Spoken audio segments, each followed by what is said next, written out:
Well, there we are. The clock at the top is ticking and the sign across the screen says we are live. So good evening. It is 8 o'clock on a Tuesday night. Welcome along to my page. I'm Tony James. Thank you very much indeed for being there today. Really do appreciate it. Been joined by, I think we'll call him our resident coach. Our coach in residence, shall we say. Been joined by Neil, who's back for a second go. Thoroughly enjoyed the banter with you guys last time. So we're back to talk some stuff with you this evening. Absolutely. Fantastic. Thank you very much indeed for joining us, Neil. Before we get into that, change of job for you, hasn't there, recently? Absolutely, yeah. I am now a sports science lecturer on a degree programme over in at Bishop Auckland College. I teach the resident first, second and third year degree students there. Quite a hectic last 3 weeks, but I think it was 6 weeks ago when we last met. But in between that, a lot has happened, and I've obviously relocated from sunny Blackpool to snowy northeast. Snowy northeast. We had snow here last week. Tuesday, I think about 3 o'clock in the afternoon, we had light flurries across the Fylde coast. Couldn't believe it. We had all 4 seasons in one day. It was absolutely. It's a perfect running weather. Well, it is, because the temperature's a little bit lower, and we'll get onto that later on in the discussion today. So as I say, Neil, thank you very much indeed for joining us. If anybody does have any questions for Neil or myself, please just hit us up in the comments box. If you can start it, hashtag question that way. Hopefully we won't miss them, though the chat will go through quite quick. And we've already got Ben with us tonight. So good evening to Ben. Hi, Ben. No doubt, soon as Chris gets here, Ben will be ribbing into Chris, as he does normally. Kim is with us from Denmark tonight as well. So good evening to both of you. Thank you very much indeed for investing your time with us tonight. We really do appreciate it. Okay, so tonight, basically, we've got in-person races coming back, haven't we? But unlike previous years, they all seem to be later on in the year. So people are now starting their training in the spring, summertime, as opposed to be training over the winter period. So that can cause some issues, and you might have to tackle your training differently. And we'll come into that in more details later on. But a lot of people I've been speaking to, and I know Ben is one of these, have actually got their first marathon place going for London later on this year. So first of all, is there anything you would advise them about the marathon? Is there anything they should be looking at and trying to get ready for? Loads of things. There isn't. I mean, anything from obviously your specialty is footwear to optimum periodization of your training, nutrition planning, hydration. Are just ones that they're all big subjects, and we could probably talk hours and hours and hours on end. But I think the most important thing is training volume and making sure that it's a correct volume at the correct time. Tapering is essential, although sometimes athletes don't kind of question as like, oh, well, I'm doing too little. In that 2 to 3 weeks leading up to the race, so tapering is kind of key as well. So periodization and tapering is the key element there. Right. So just looking at one aspect of them. You mentioned volume, and I'll go off my own experience over the last couple of weeks. Okay. I know Ben's seen this, and I know Dave's probably seen it on the videos as well.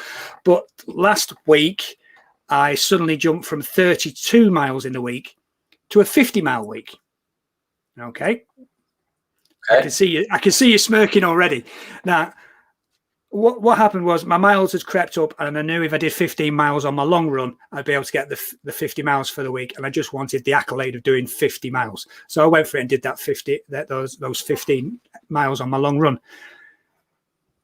I understand why we should be just increasing our volume by 10%, but that glory gets in front of the eyes, and we have to go for it. But I spent most of last week dead, basically. Monday, Tuesday, no running at all. Wednesday, Thursday, very light running, and then actually got back to 10K distance on the Friday. So Mhm. from my experience, and I think you'll agree, that increasing your volume significantly is a no-no.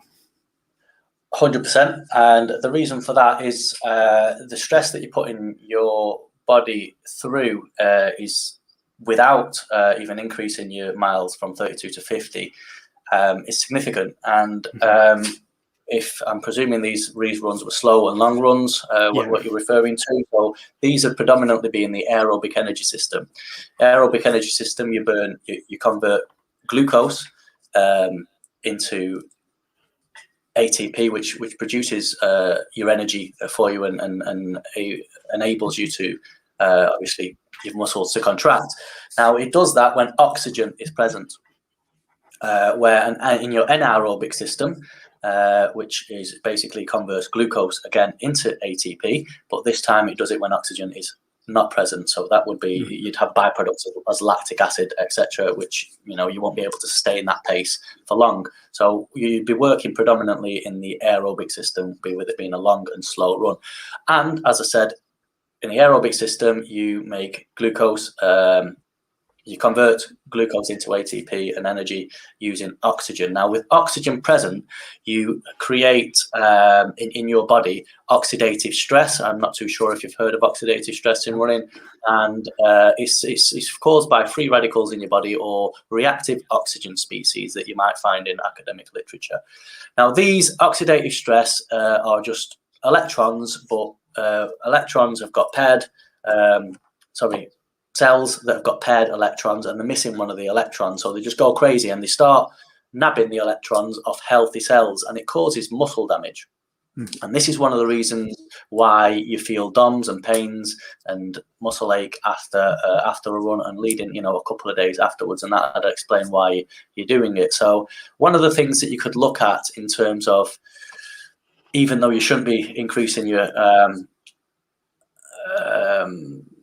volume in that fast in a short amount of time, you need to do it incrementally. But even if you did it incrementally, you could look at antioxidants, which reduce the amount of oxidative stress that you kind of endure, etc. You just need to be careful with that because it can hinder the gains, etc. So oxidative stress, if you're really confusing you in terms of what it is, think of an apple. You've got an apple which is whole, it's got its skin on, it'll stand on your shelf for a week before it starts going a bit funny. If you cut that apple in half, oxygen is now present. What happens to the inside of that flesh of the apple? What happens to it? It goes brown straight away. Goes brown straight away. That's what happens in your body. That is what you call oxidative stress. And that happens in your body. It's happening in your body now. And antioxidants counteract that. Okay. So that is one of the biochemical mechanisms of exercise-induced muscle damage and DOMS and muscle pain that you feel after the run. So antioxidants and phytochemicals found in blueberries, cherries, coffee, chocolate, red wine, they're all present in that. So I'm not saying go out and get drunk after a run, but it does help in terms of your recovery. And if you've got that wine bottle, you can use it to actually roll your muscles as well. Absolutely. Even better if you freeze your wine bottle. Freeze your wine bottle. Absolutely. Top tip. Chill your bottle and roll it on your. It'd be like using an ice pack, I presume, that way. Yeah. I mean, if you're going to supplement antioxidants, sorry, I'm digressing here. It's important that you don't supplement them too much, because what it does, if you supplement them after exercise, brilliant, because you're promoting recovery. But if you supplement them pre-exercise, what it does, it prevents muscle damage from happening. Now, in terms, if you're in a hypertrophy or a strengthening phase of your training program, and you supplement antioxidants, polyphenols, anthocyanins, strawberries, etc., blueberries, cherries, chocolate, red wine, because they're high in antioxidants, you can prevent the amount of muscle damage that occurs. Now, you don't want to do that in your strengthening phase of your training. You want to put more your body under muscle damage and pain. Again, putting yourself through obviously progressive overload, not massive overload. But the reason for that is the more damage you cause, the more repair you cause, and proteins come along and fix that repair for you, as well as antioxidants. And the stronger you will get. So basically, if you supplement antioxidants pre-exercise, you're going to have less gains. Yeah. Does that make sense? Yeah, because your exercise, as you say, it is those micro tears in the muscle that then get repaired and make it bigger. So you do actually need the damage, the light damage, to actually make yourself stronger and fitter. Yeah. Right. Yeah. Thanks very much indeed. I'll make sure that on the Tesco shopping this week we get some more blueberries in, just in case. So I presume the best thing to do is throw them in the recovery shake. It's a good place to take them. Yeah. Yeah, it's a good way to do it. I would get. I'm going to put some brands out there now, actually, for the first time ever. In a tapering period, when you reduce your volume, let's say if it's a 2-week tapering period, I'd reduce my volume by 40% in week 1 and the original volume by up to 60-70% in week 2. Also, you'd be carbo loading in that thing in that period, and we'll get onto that later on, I'm sure. But what you really want to do is get rid of this exercise-induced muscle damage over your tapering period, and that's when I'd probably go for antioxidant supplementation. There is a brand out there. It's called Active Edge. You can Amazon it, Google it, whatever you want to do with it. And Active Edge blueberries, Active Edge cherry juice. They're not cheap. The cherry and blueberry concentrate, so they're really high in terms of antioxidants and polyphenols and anthocyanin concentrations. It's a really good brand, and they serve the purpose. So I'd recommend that. Okay, thank you very much indeed for that. Just go through a few people who've joined us. Dave Sargent's with us tonight, so good evening to Dave. Hi, Dave. Mark Gray. As I say, Ben's with us. Yes, I am wearing that running guy's cap, which is my on-air cap, shall we say. Mark Gray has joined us tonight. Good evening, Mark. The running guy is with us. Good evening to Chris. Mark's put a comment up here. What's he said? I've started doing long, slow runs, and they have made a massive difference to my running. No more lactic acid in the legs. When I run fast, I used to suffer really bad from it. So yeah, it's the long, slow runs.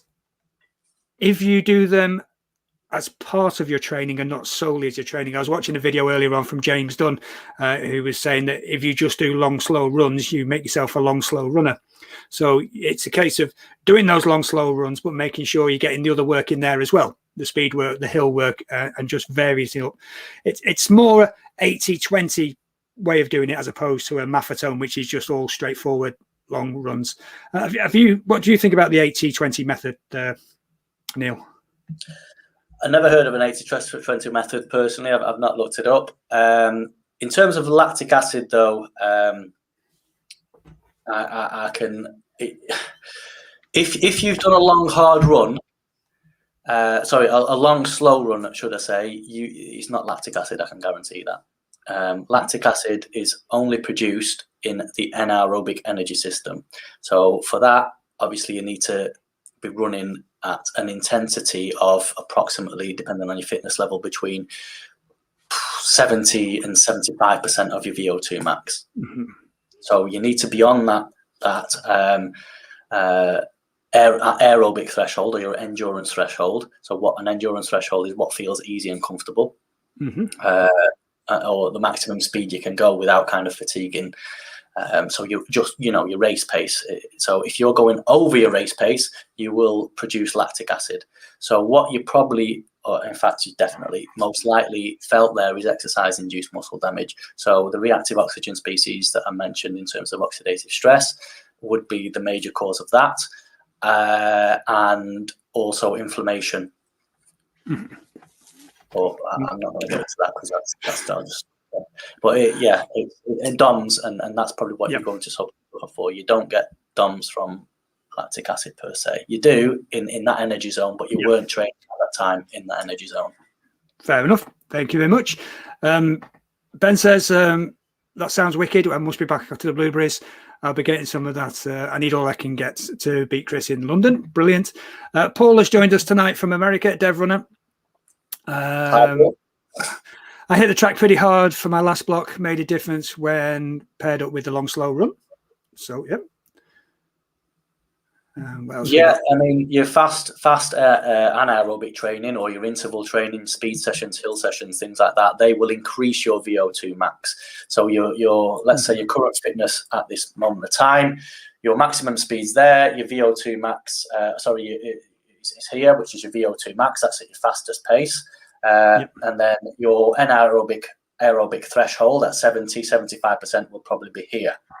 Okay, this is your current heart rate. So what you need to do, what your speed zone speed sessions do, or fast sessions do, is you work in this zone here, and the longer time you spend in this zone, your body gets more accustomed to it. I wouldn't say used to it or enjoys it, but it kind of likes, gets used to working in this energy zone. So what it does is it kind of creeps that up a tiny bit. It drags this bit along as well. So here, your pace now might have been here, I don't know, 8-minute miling. You're now 7-minute miling. So a combination of long sessions, time under tension, and causing that exercise-induced muscle damage is absolutely paramount in terms of progress and increasing your speed and your endurance, but so are your speed sessions. So I think they go hand in. Fantastic. Thank you very much indeed for that, Neil. Right, so let's have a look at the marathon specifically, because there are a few people on here who are running marathons for the first time. There are some experienced marathon runners, but can I just talk about something that affects us all? Now, everybody who's run a marathon has come across this at some point in some shape or form. We know it as hitting the wall. Hitting the wall. What exactly is it, and what can we do to try and minimize it? Hitting the wall is a psychobiological phenomenon the people do link it to the marathon, because it usually hits us around 19, 20 miles, 21 miles, depending on your fitness level, etc. And in theory, if you know the science behind it, you should be able to avoid it, although that's easier said than done. And so hitting the wall, you can look at it from a psychological perspective. You can look at it from a neurological, central nervous system and perspective, and an energy perspective. So since we've already been talking about energy, I'll start on kind of the energy side of explaining it all. So in essence, when you hit the wall, you're running out of energy. Okay, the primary source the body uses for energy is carbohydrates, and it metabolizes carbohydrates in form of glucose. Glucose is stored in its polymer form in the liver and the muscle cells itself. And approximately, for argument's sake, you've got 2,000 calories stored within your muscles itself and your liver. And funny enough, 2,000 calories in terms of blood sugar will carry you, surprise, surprise, 20 miles. Right. So once you run out of blood sugar, and in the 80s, if you remember back to some video footage and you look back, people used to collapse because they never used to replenish your glycogen stores and glucose stores, etc. So, but it's because you're running an endurance event, you're not solely reliant on glucose metabolism or blood sugar metabolism, should we say, in terms of carbohydrates, but you also metabolize fats at probably a ratio at a relatively decent pace. Unless you're walking it, you're putting some effort into it. You're going to metabolize that at a ratio of 75% glucose, blood sugar, to 25% lipids, fats. Okay, what you need to know about fats is, well, why don't we use fats? Because even the leanest of runners has still got enough body fat within their body to sustain their run for 600 miles. Right. Okay, so why doesn't the body use fat in a marathon? Why does it use all the sugar up? It makes no sense to me and you. And the reason for it is because fat oxidization requires or fat metabolism or to break down fat into energy. It has a higher oxygen demand than what glucose does. Mm-hmm. Okay, and in a marathon, let's face it, oxygen is a precious commodity. Mm-hmm. Okay, so that's the kind of reason why it doesn't. So if I was to metabolize fat, or when my glucose stores start to diminish and dwindle and kind of run low, it's not going to 100% diminish, because my heart and my brain feeds on glucose alone, and your body won't allow you to run out of energy, because obviously it's survival at the end of the day. So when your glucose starts to run low, your body is now more heavily reliant on oxidating and starting to use your fat stores. And again, because the 20-19 mile mark, that's when you start to hit the wall, as they say. That's when your body starts to metabolize fat instead of sugar that is basically there. And because your body is already working really, really hard, your heart is pumping as much as it possibly can to sustain the pace that you're running at. Mm-hmm. It's not got the oxygen demand to start breaking down fats as well. So it will slow you down to be able to cope with the energy demand that you're forcing your body through. And that is basically the biochemical reason of that in essence, and in kind of a simplified nutshell way, which explains that.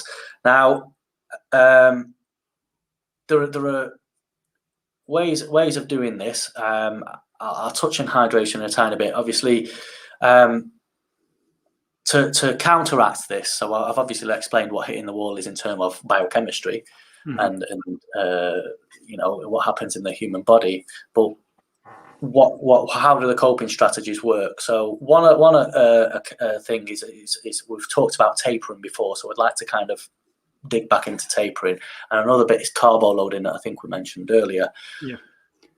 Tapering is obviously a strategy where you reduce your volume by 40% in week 1, 60%, 70% in week 2, and what that allows you to do that allows your body to do two things. One is to replenish your glycogen stores, because when you are training, by the time you've come up to two or 3 weeks leading up to your race, you're at maximum volume. You've been training 6 months, let's say. You've had exercise-induced muscle damage, oxidative stress, DOMS, all these mega miles in your legs. And I'm going to be honest, you've not, even if you do have 2 recovery days a week, they are not recovered. Their muscles are not recovered. So what that 2-3 week period in tapering does is you can replenish your glycogen stores, because your glycogen stores will not be 100% full. That's where carbo loading comes in. But it also allows you to recover fully, if you do your tapering properly, from exercise-induced muscle damage. I hope Fantastic. That kind of yeah. So you stunned me into silence then, Neil. But yeah, previously, whenever I've heard any descriptions of tapering, it's always been about just reducing the volume and letting the legs rest. So there's a whole area there that we don't necessarily look at when we hit that tapering, and a lot of people will, or I'll just run through the taper and just carry on. But it sounds really important that a good taper period is followed. 100%, and athletes, especially for people that are going for time, they don't necessarily listen to coaches, or they go for the cheeky run when they shouldn't be doing the cheeky run, just because they feel it's like, oh, I'm going to lose so much, and it's psychological. But in 2 weeks, trust me, you're not. Just trust your coach if you do coach. If not, just trust in yourself that you've trained that hard. You deserve that bit of a rest. Get your carbs in there, and you will do it. However, I've told you obviously the fueling strategy in terms of the reason why, but it's important when you taper that you maintain your intensity, because if you don't maintain your intensity, then yes, that you can reduce your volume, not a problem, but in terms of speed sessions, pacing, race pace, stride length sessions, drills, things like that, maintain your intensity, because then in the 2 weeks you will lose some if you do not maintain your intensity. Okay, thank you very much. We've got a question here from Mark. Let's see what he has to say. He's never hit the wall yet in any of his marathons. Why would that be? Is this because I've got it right? Interesting question. It could be. You could just be a freak of nature. You could be a machine. Absolutely. I think knowing you from what I've seen, Mark, you're mentally a very strong person, which is admirable. I will say quite jealous myself. I wish I had that dedication. So well done for that. However, yes, your hydration, which you've just mentioned there, you might have got that right. And definitely you're refueling. In fact, you've probably overfueled if you've not done that. But if you've enjoyed your run and you've not hit the wall, that's absolutely fine. Hydration. Let me just go on to that, and thank you for bringing that on.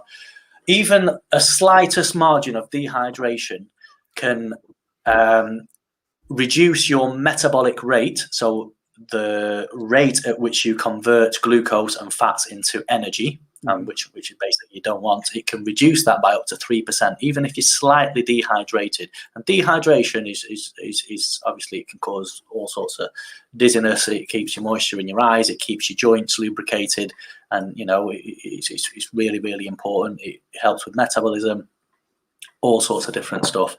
But what happens is, especially in hot weather, you start to sweat out your water content. So replenishing that is really, really important, because your heart, as we mentioned earlier, is pumping for 3-4 hours, whatever your pace is, 2 hours.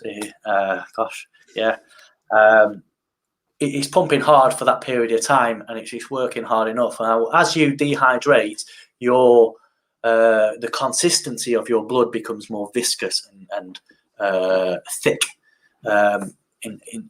in terms of consistency, and your heart actually has to work harder then to pump it round, if that makes sense. So hydration is really, really important in that essence.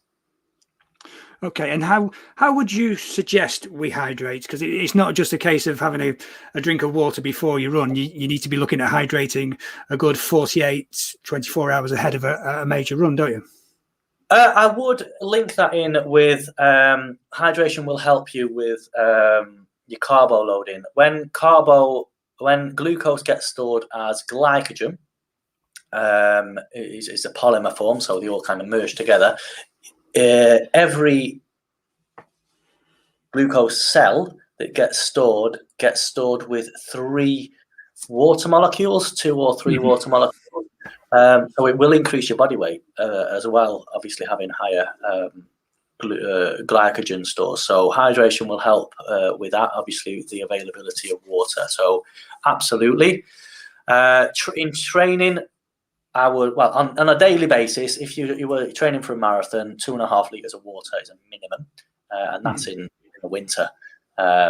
You'd probably up that by another 500 ml in the summer, easy. On training days, so yeah, training days 2,500 ml to 3, so 3 liters. On non-training days, you're looking at 2,000 ml to 2,500 ml every day, without question. Caffeine and alcohol. I don't know if you've ever experienced this. When you have a coffee in the morning, you go to the toilet, or if you have a couple of cups of tea, coffee, etc. Throughout the day, you can't, or even the beer. When you've had a beer or a wine or two, once the seal goes, as they say, you're going to the toilet every 10, 15, 20 minutes, a couple of times an hour, or whatever. It depends on your body weight as well. But you're at it there. Alcohol and caffeine trick your kidneys into believing that you are hydrated. So even you look at the so-called wee test. When you have a wee, it comes out clear. It's because if it comes out clear, then you know that you're hydrated, and if it comes out kind of darker colour, you know that you're dehydrated. But the alcohol and caffeine trick your body system into doing that, and it's a dehydrator. So try steer away from that, like in training periods. Building up to marathons and in the tapering, before tapering as such, and especially on your long runs, etc. Start practicing and building into your routines, your refueling strategies. Now, everyone's going to be different. You're going to run out of energy at different times. You might even know the course that you're running on, and you want to make sure that it depends on your strategy. So, fuel and hydrate. If you've got liquids bouncing around in your stomach, it makes it kind of hard. It can cause cramps,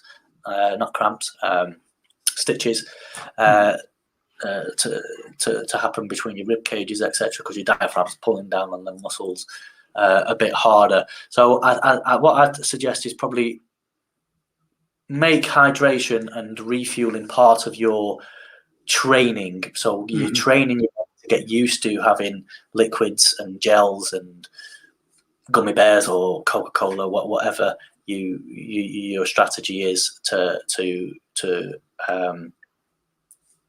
cope with the demands of a marathon.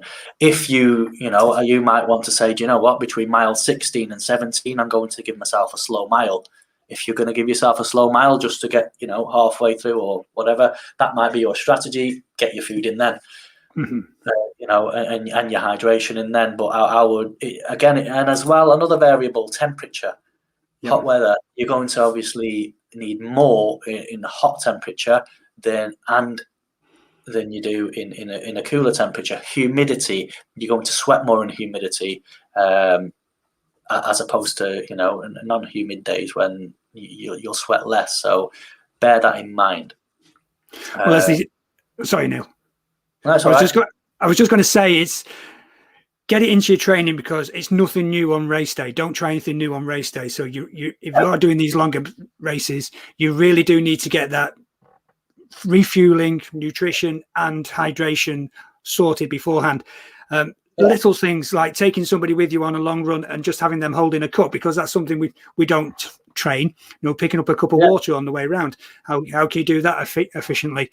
And the other thing that I was always taught, and it works for me, is when you are taking on water, just sip to thirst, not gulp it down, because once you start gulping it down, you're back to having that water sloshing around inside you. So just take a couple of sips just to get over that thirst.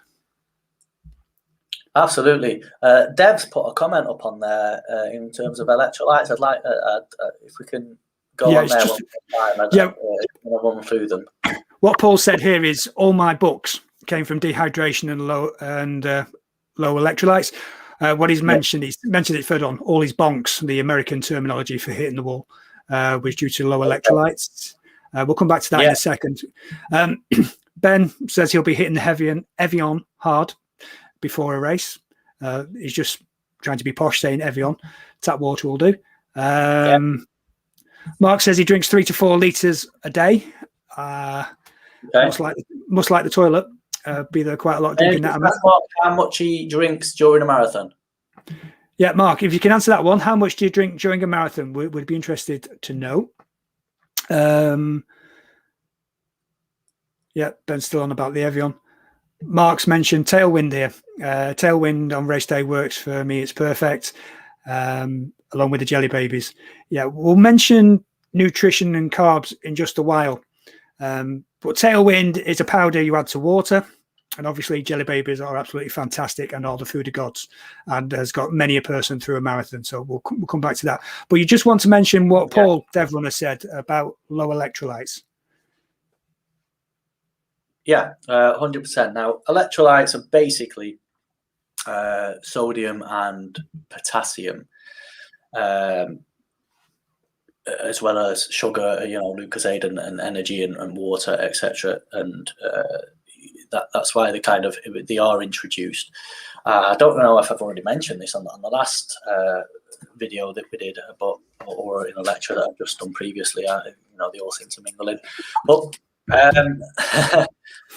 is electrolytes are sodium and potassium, and without sodium and potassium, your nervous system can't send the signal down to the working muscle to be able to contract, and because it sends electric signal and needs to make the electric signal into a chemical signal, so your muscle kind of knows how to contract, and it does it with sodium and potassium, and one's positively charged, the other's negatively charged, and they kind of interact millions and millions of times in there. But sodium and potassium are basically your electrolytes. So in terms of hydration, and this is why I asked Mark how much he actually drinks in terms of quantity or liters in a marathon, because it's really important not to over hydrate yourself. Okay, and if you think of sodium and potassium in your body, when you sweat it out, and you can see if you've done a heavy training session and on your back you've got a sweat patch, and when that sweat patch dries at home, you can see like this circle of salt or white line round it. Okay, and that is sodium and potassium. It's salt. So your body in a normal pre-race state is got a normal amount of sodium and potassium salt in the body, electrolytes. We'll call them electrolytes. Okay, so what happens if you think about electrolytes in terms of a strawberry cordial? If I start to sweat, so I'm taking, I've got a full glass here of cordial, and I start to sweat my water out, my cordial obviously goes with it. If I'm just topping up water all the way back up here, what happens to the cordial? Dilutes. It dilutes. Yep. Okay. And if you don't replenish that, and there is no signal for this or anything like that, so every time, again, you're going to sweat, replenish it with water, it dilutes again, until you've got none left. Now, you'd have to drink a lot of water to kind of run out of sodium and potassium. But if you do run out of sodium and potassium, and this has happened once, I think it was a London marathon, where a guy said, I need out, we didn't do it for time or race or anything like that, but a gentleman did say that he needs to drink half a litre of water every mile.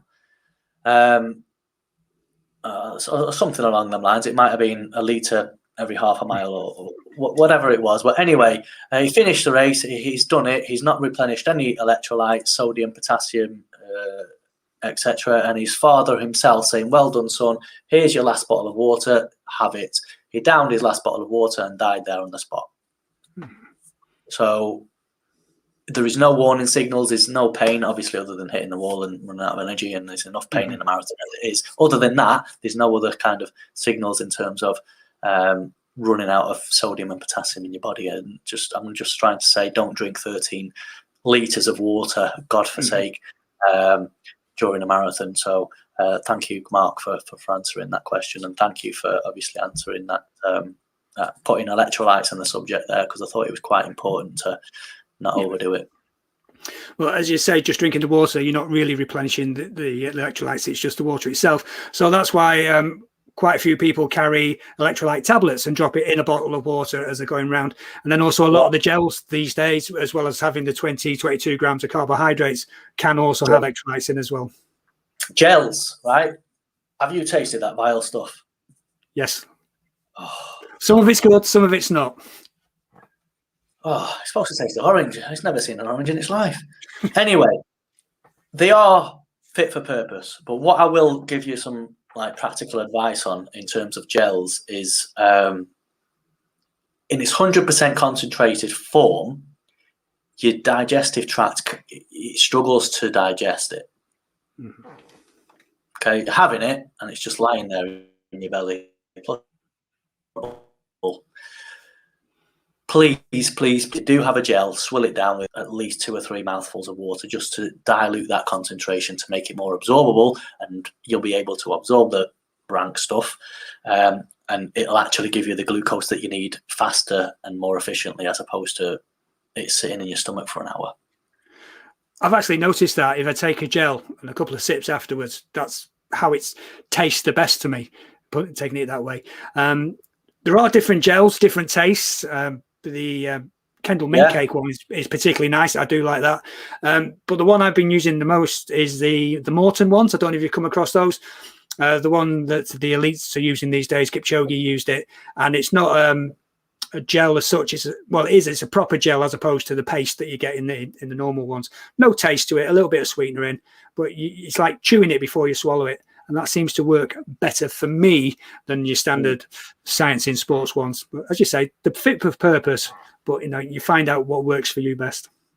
Yes, I'm not a fan of science in sports myself either. It's just they're readily available. It's just they are everywhere. Another thing that you can look at, I mean, it's quite controversial, that what I'm going to say here is drinks like Coke. Some runners swear by it, and obviously it gives you that sugar.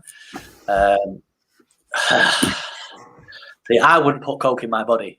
Not you couldn't pay me enough money to drink Coke. I wouldn't do it. It's just vile. But in terms of getting what you want, caffeine has been scientifically proven to prolong fatigue. So the onset of fatigue might, I wouldn't say you're not going to hit fatigue. You might not hit fatigue at 20 miles. You might hit it at 22 instead with caffeine, but it might be something you want to consider. Well, St. John's Ambulance actually used Coca Cola on the London Marathon. They call it the Red Ambulance. It's a quick pickup, as I say, 29% sugar, easily digested, quick digestion, and a quick pickup. As you say, it might not necessarily be the best stuff in the world, but it does the job at the moment. Yeah, it does the job, and that's why a lot of ultra runners drink it as well. When they flattened it out, obviously you don't want to be drinking it fizzy, because that'll just send the body do lally. But flat Coke does help with the ultra runners, as I believe. Right, so. We've touched on hydration. We've touched on gels. There are other alternatives. We've said jelly babies. High Five do gummy sweets with or without caffeine, which are great. So I think Tailwind, which are the powders you put in water. Obviously, Lucozade or other isotonic sports drinks that are available rather much cheaper from Tesco's and Asda. They're out there as well. So the one thing that we always hear a lot about, especially from new runners or in running groups about marathons and half marathons, is the day before, go out, carb load. What is carb loading? And it really isn't just go out and go mad, is it? No. I mean, again, 50% of your normal diet, approximately, especially in the recreational funnel, should be consisted of carbohydrates. Now, your protein and fat levels may alter depending on what stage of training you're in, whether you're in a strengthening phase or an endurance phase or preparation phase or a tapering phase. But I would increase that up to 60%, maybe even 65, if you can get that much carbs in a day. In terms of your total calorie intake for the tapering period, for the entire tapering period. So if you've got 3 weeks, you carbo load for 3 weeks, go for it, you deserve it, you've done some training in there. And the purpose of that is if you just do it for a day or two beforehand, it's going to give you a bit of energy for the marathon, but is it going to prevent hitting the wall? Doubt it. Where if you do it for a prolonged period of time, let's say 2 weeks, what it does is, as I mentioned earlier, the 2,000 calories, which is your current glycogen storage capacity on average. Obviously, everyone differs, but which will carry you for 20 miles, hence why you hit the wall. But what carbo loading will do if you do it for a prolonged period of time is it increases over 2 or 3 weeks. It increases that 2,000 calories to probably 2,150 calories. So you've got that 1.5 mile extra before you hit the wall. And that is basically it. It's replenishing your carb stores, making sure that when you do train, you keep your intensity high, volume low, so you don't use as much. So the next time you have carbs, you replenish it strength to your weight, and you kind of just build your muscle storage capacity and your liver storage capacity just slightly, etc. But even digressing again, so that is basically the essence of carbo loading, and do it that way. So 60% of your carbs, 65 if you can eat that much. In terms of advice. So just before you go on, so most people then are generally going at this half-hearted. You're saying we should really be carb loading over the taper period, whereas most people just think it's go out and binge on pasta, binge on pizza, something the day before. So it's something that we should be looking at over a longer period. Absolutely. I mean, again, if your event is not in the morning or in the afternoon, don't go in it fasted. So if you're going to run your event at, let's say, 12 o'clock midday, you want to be eating at, from 9:30 till 10. 2 hours before the race. That's going to give you that tiny bit more. I'm not saying have a 3-course meal, but what I am saying is have some complex carbohydrates at that stage. Complex means slow energy release. It's not like Coca Cola. That's going to give you an instant sugar rush. It makes kids climb up walls. That's the reason why it does it. But porridge and things like that. You can Google complex carbohydrates and look at what they are. Brown pasta, brown bread, that kind of thing. Bacon butties on brown bread is brilliant. So yeah, and if your event is in the afternoon, then make sure that you have breakfast because you can digest that and use all that energy up, and then have lunch as well. And then 2 hours before your event, have a bowl of porridge or something like that, because that will put you in good stead. Fantastic. I've just seen another comment here from Ben that's come through. Get the fruit baby food in instead of a gel. Banana, peach, and apple. It's probably the same thing. It's probably cheaper as well. It's probably cheaper. Do you know what? And it's fruit based, so it's probably got more antioxidants and polyphenols and all sorts of natural products again that will prolong fatigue as well. So in essence, yeah, baby food if you can stomach it. Fair enough. Ben's also commented he's carb loading every day. Yeah. Well, we can't comment on that. You can call yourself that if you want, Ben, but you're a runner, so you're doing all right. People do say that obviously carb loading is important, but what endurance runners tend to neglect is protein. Mm-hmm. Without protein, you're not going to rebuild the muscle damage that you've created. So I'm not just talking throughout the tapering period here, I'm talking throughout your training period, because everyone just goes, proteins for building muscle mass. I don't want to be muscle mass. I don't need that muscle. I need to be lean. I need to be thin. I don't need any body fat, and I don't need any muscle mass. And the reason for that is because I want to be rapid.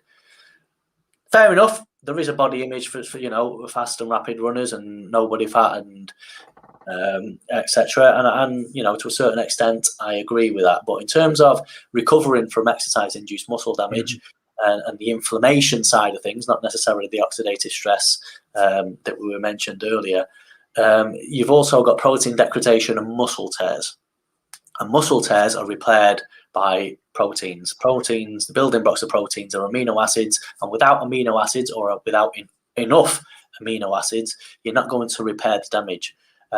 From training session to training session, from day to day, from week to week, and definitely in your taper period, that is when you go meat crazy, or if you're vegetarian, get some shakes in.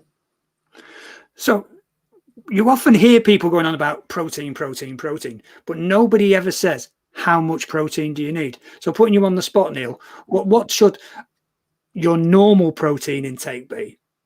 And what would you be looking at increasing that protein intake to during a training period? So if I'm a normal non-training person, lightly active, recreational active, and not training for anything in particular, I would keep my carbs at 50%, fats at 30%, proteins at 20% in terms of ratio. Over whatever my daily calorie intake recommendations are, which we can do another call on if you want to talk about diet plans and stuff like that. We can talk, on another day. I don't want to digress too much. Where it depends on your training program and where you're at it. So again, I think I mentioned last week, if we're doing strengthening phase, a hypertrophy phase, a muscular endurance phase, a tapering phase, your training program, providing you're doing it properly, or your coach is doing it properly, because there's some coaches out there that aren't very educated, which is unfortunate. But depending on what phase you are, would depend on how much protein, carbs, and fat ratio you would kind of need. But I don't know if I mentioned it last time. As a maximum, for recreational runners, non-elites here, I'm not talking about elites, it's completely different. They can only, because glucose can be stored, as I said, in the muscle, in the liver. Fats can be stored. We've all got beer bellies, or if you're not, lucky you. Bingo wings. Obviously, your fat storage capacity is unlimited. Proteins can't be stored. And in a day, the amount of proteins that your body can use is quantified. Scientists have quantified that, and the number for that is 1.6 grams per kilogram of body weight per day. Right. So I would suggest you stick to that number, because anything else above that, you're just going to put the pressure on your kidneys, and your kidneys are going to turn it into urea, and it just ends up in the bottom of the pan.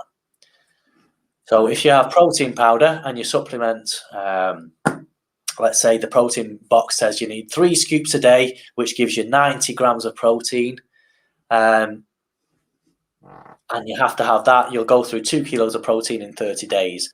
It'll cost you £70 for the privilege of buying, the protein. There's all sorts of different types, makes, etc. Now, if you're, let's calculate this. Do some maths here. I might just get my phone out for this 1 second. Well, I know that a slice of bread is approximately 5 grams of protein. A bagel is approximately 14 grams of protein, and a tin of baked beans is 36 grams of protein. So you can get near enough your whole protein for the day in 2 slices of toast with beans on. Okay, I don't know if you can. Yeah, you can see that. Yeah, it's absolutely fine. So I'm going to go 1.6.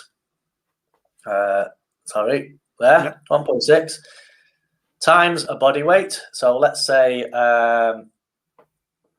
70 kilos. The maximum amount of protein you need per day is 112 kilos. Grams. Okay, 112 grams. Okay. So I'm having, I've had 2 eggs for breakfast. I've had some beans. I've had some chicken breast, and I've had some vegetables and whatever. And let's say it all adds up to 80 grams of protein. So I've taken 80 grams naturally throughout the day anyway. So out of the 112, you take off your 80, you've now got 32 grams. So even though your protein guy, or the box of protein, or whatever they say, you need 3 scoops, etc., and that equates to 90 grams, you don't actually need 90 grams. You actually need 32 grams. Okay, you can round it up to 40 or the nearest 50, whatever. That's completely up to you. You can always go, that tiny bit higher just in case. Marginal, absolutely marginal. But do you need that 90 grams? No. And the reason why they can do that and they can get away with that is because that is the maximum in terms of, the legislation and putting restrictions on how much protein your body can have. That's the maximum amount of protein they can tell you, they can put in your body without actually causing chronic kidney disease and putting your health at risk. So as a marketeer, or as someone that sells protein powders, I'm sure all these protein powder providing companies love me for this, but are selling you a product, and they're going to sell you with the maximum amount of powder they can without causing you any harm or physical harm. But in terms of wallet, can you make 1 2 kilo tub of protein powder last you 1 month or 3 months? That's completely up to you. but I know what I'd do. Yep, certainly. Right.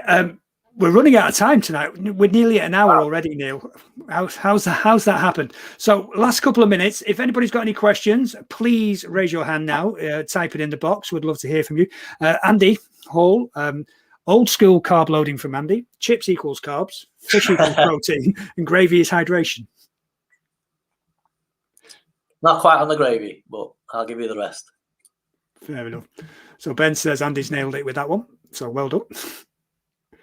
So as I say, has anybody got any questions for Neil in the last couple of minutes with regard to carb loading, hydration, fueling during a long run?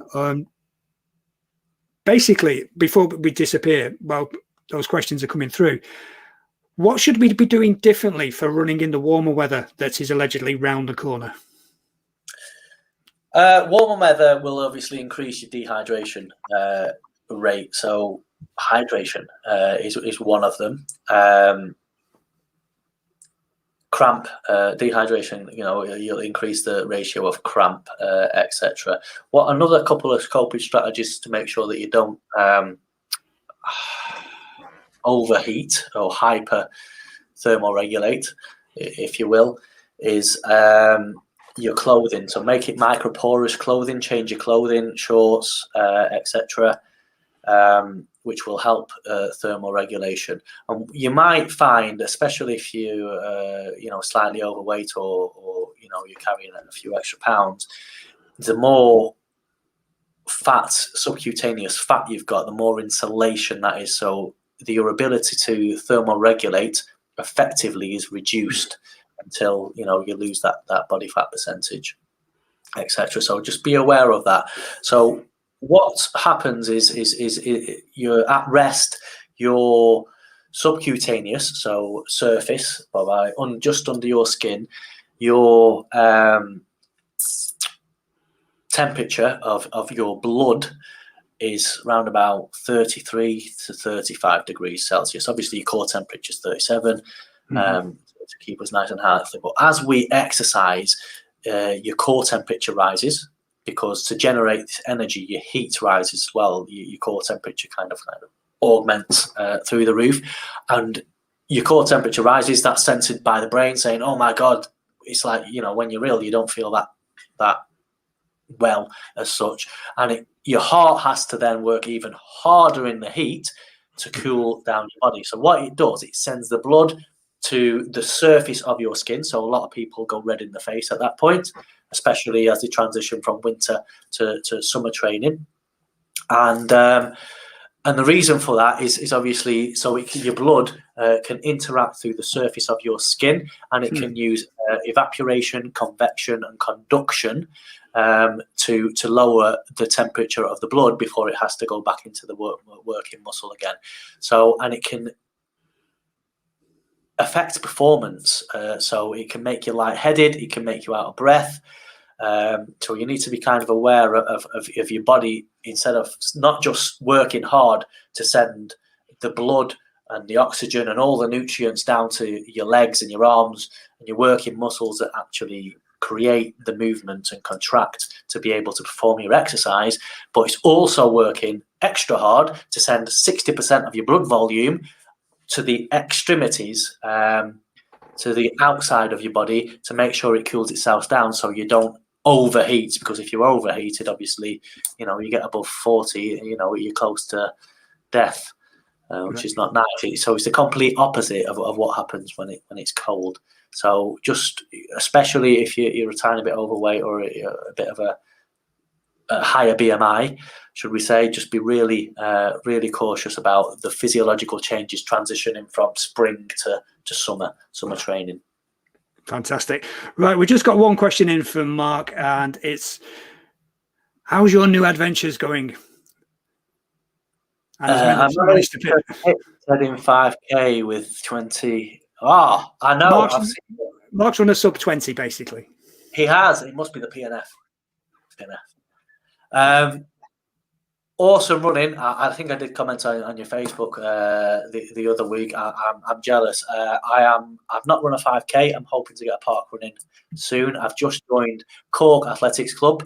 over here. They've put me through my paces today as a bit of a induction session, as they will. It was all right. I really enjoyed it. My transition from Blackpool to here has been stressful for the first 3 weeks. I've not trained for 3 weeks, so you're ahead of me now. I'm coming for you. So put it that way, and thank you. And you're admirable both mentally, because I've not got what you've got mentally, but I'll be coming after you in terms of that sub 20.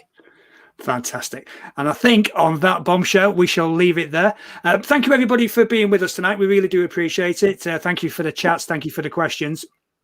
I hope you've learned something tonight. I know I've taken away a few things that I've picked up on tonight. So if you've enjoyed the video, if you could give us a like. Also, if you haven't done so already, if you're new, if you could hit the subscribe button on the way out, that would be absolutely fantastic. Neil, thank you very much indeed for your time again. It's been extraordinary. It's been informative.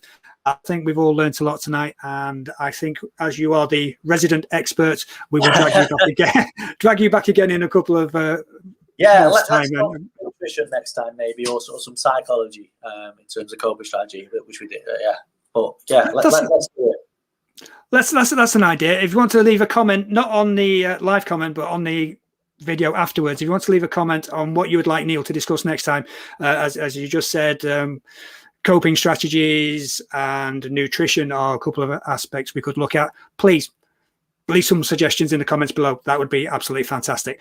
So for myself, sorry mate, you broke up.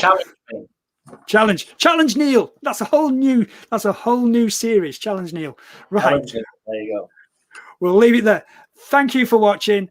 Hit like, hit subscribe, and I will see you next time. And we shall bring Neil back in a few weeks' time to look at another subject. So, Neil, thank you very much indeed for being there, and thank you to everybody for watching. Thank you for having me, guys. I really enjoy sharing what I can with you to help you out. So, thank you for having me, and it's been awesome talking to you.